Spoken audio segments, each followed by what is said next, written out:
Hallo, welkom by ons wolmarkverslag, Katalog 31. En ja, vandag voorreg genoeg om vir Jean Venter van Stoeken hierso by ons te hê. Jean, welkom hierso. Ja, baie dankie Leon en dankie vir die geleentheid. Ja, ek dink ons het 'n uitstekende veiling gehad, maar dit voel vir my so half nou al vir die laaste maand of dit elke markverslag sê ek ons het 'n uitstekende veiling gehad. Dit hou net aan en aan, hè. Definitief. Ja, Leon, ja, ek dink die positiewe tendens hou. Ja. Sover ek sien ons mark begin so amper 'n bietjie afplat, so die laaste twee veilings wat ook tot 'n mate goed is, als moet nie net opgaan nie. So ja, maar goed vir die boere en ek dink is hoogtyd dat ons hierdie tendens hou. Absoluut. Ek dink as 'n mens hierdie vlakke en soos jy sê as 'n mens hierso kan net bietjie kan afplat en om daarso kan hou. Ek dink dit is uitstekend vir die boere, maar dit maak dit net baie makliker vir julle ook 'n mark wat konstant beweeg, maak julle wêreld ook nie noodwendig veel makliker nie. Ja, Leon, ek dink die moeilike ding is maar om die vervangingswaarde. Sodra ouer mark het wat elke week opgang, is dit vir jou soveel duurder om jou produk te vervang as jy verkoop het.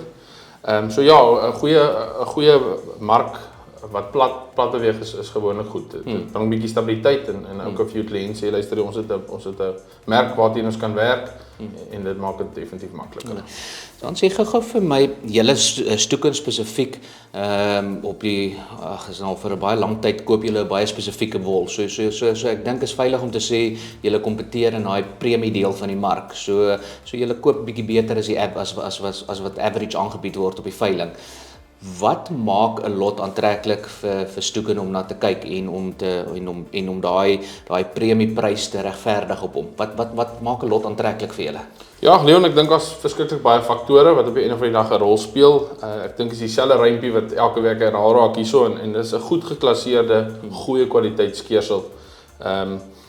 Is maar op die einde van die dag is maar die basis. Ou kan maar nou gaan kyk na kleur en na hoe goed 'n lot geklasseer is en dit val als terug na wat jy elke week vir die ouens adviseer en dis kom in jou skeerhok en maak seker dat dit wat jy in daai tipe sit daarin gaan.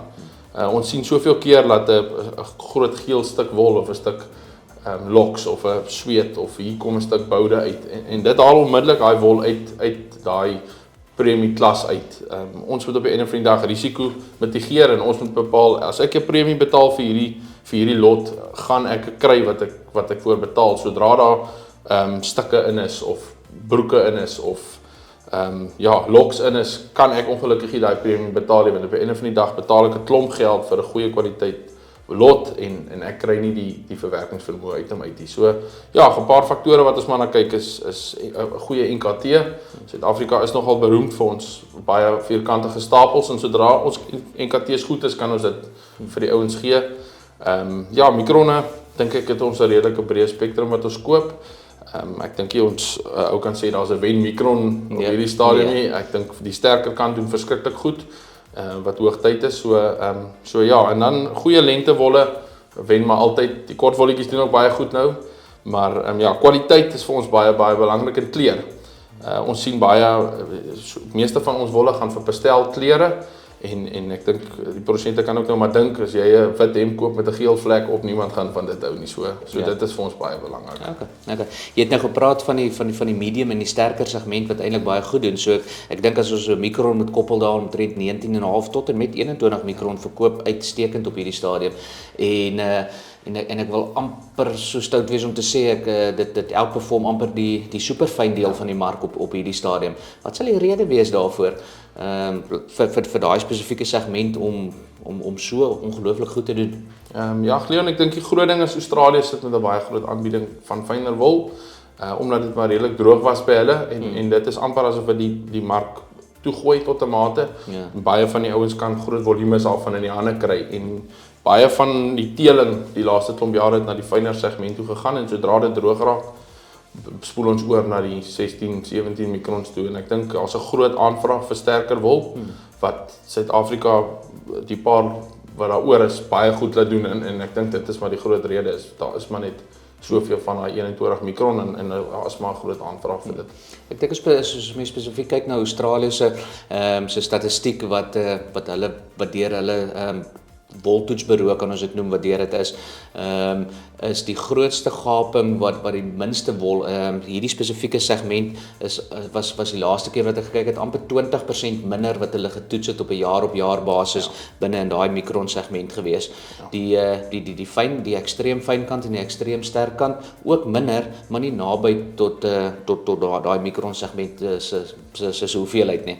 So dalk maar moontlike 'n vraag en aanbod ding ook op hierdie stadium. Definitief. Ek dink hetselfde geval in Suid-Amerika wat baie bekend was vir hulle 26, 28 mikron produksie met verskriklik geval.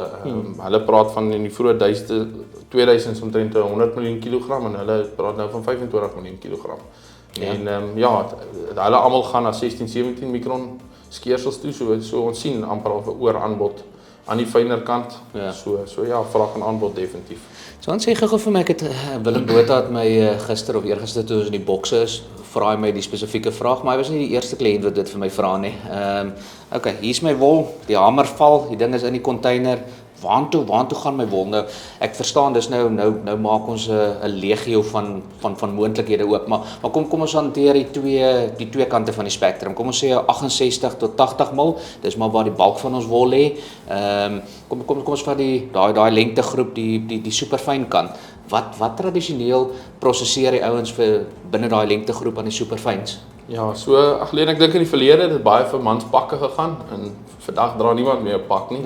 En daar's 'n groot ontwikkeling in sportklere. Hierdie sagte, lekker oefenhemde wat ons almal dra en broeke. Daar's 'n groot beweging in dit, veral in Europa.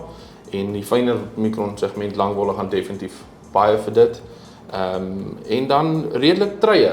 Ek dink in China is daar 'n groot tendens nou vir 'n lekker sagte woltrui en die lang fyn wolle verskriklik prosesseer goed vir dit. Okay, dit wat lank is, moet iets kort ook wees. Kom ons praat dan, ons gaan sommer heeltemal aan die ander kant van die mark toe, ons die cardings, wat is al dit wees, 36 mils en korter. Wat doen die ouens daarmee?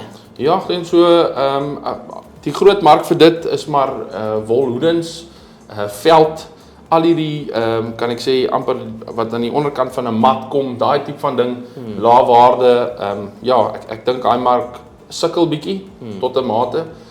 Die produk skuif nie soos dit moet nie.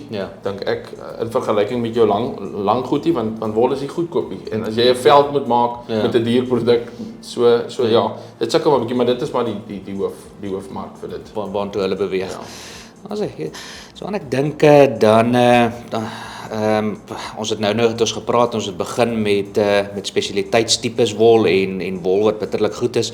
En as ek kyk na ons top 10, ons het 'n klompie kliënte wat ongelooflik goed gedoen het. Janie Greiling met 'n lot van R258 vir 'n 17,5 mikron.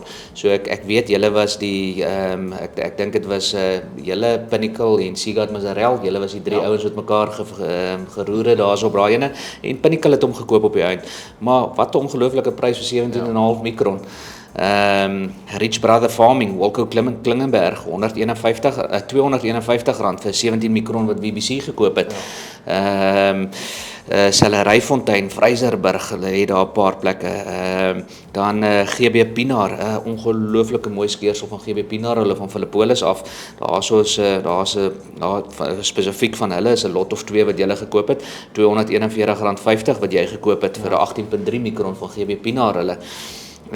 Darren Flanagan, Narrow Slip Trust, Sewefontein boerdery, Andries Marx hulle. Yes, like it, 'n klompie ongelooflike mooi skeersels.